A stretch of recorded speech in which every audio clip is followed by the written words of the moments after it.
नमस्कार दोस्तों। आज की कहानी है भिखारी की सीख। हर दिन एक भिखारी मिठाई की दुकान के पास आकर भीख मांगता और दुकानदार हमेशा चिढ़ जाता। सुबह सुबह चले आते हो, पूरा दिन खराब हो जाता है। उसके लिए गालियाँ भी बकता। वो कहता, तू जिंदा ही क्यों है? पूरी ज़िंदगी ऐसे ही भीख मांगेगा क्या? जा कहीं और जा। और कभी-कभी उस भिखारी को गुस्से में वह ढकेल दिया करता। इतना कुछ हो जाने के बावजूद भिखारी के मुंह से सिर्फ यही निकलता कि भगवान तुम्हारे पापों को माफ़ करे। एक बार दुकानदार की मिठाई नहीं बिकी, पड़े पड़े सड़ गई। दुकानदार बहुत परेशान था कि तभी उसके दुकान पर वही भिखारी आया। गुस्से में अपना आपा खोते हुए दुकानदार ने उस भिखारी को डंडा दे मारा।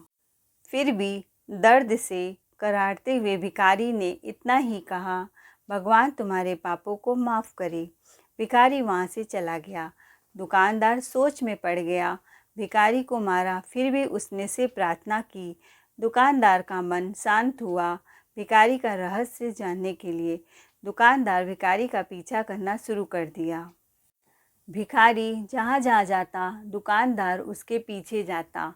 दुकानदार ने देखा कि कोई उसको खाना देता, कोई उसको मारता, कोई अपमानित करता तो कोई गाली देता। लोग भिखारी के साथ चाहे जैसा व्यवहार करते, लेकिन भिखारी सबके लिए एक ही प्रार्थना करता, भगवान तुम्हारे पापों को माफ़ करे।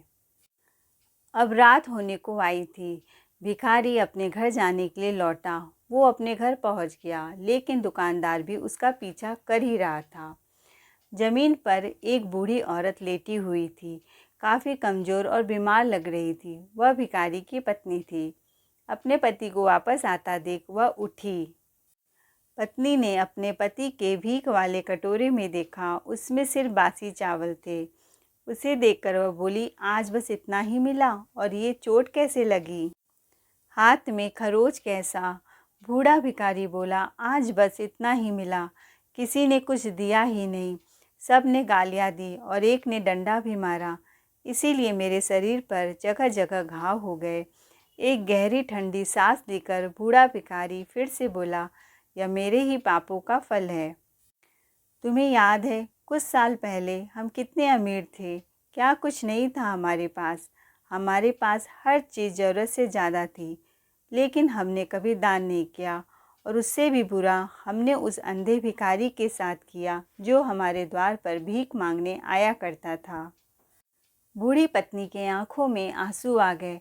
वह बोली, हाँ, हम उस बेचारे अंधे के साथ बहुत बुरा करते थे, उसका अपमान करते थे, उसे खाने के लिए रोटी की जगह कंकड़ दिया करते, उसका मजाक उड़ाया करते और कभी कभी मारा भी करते।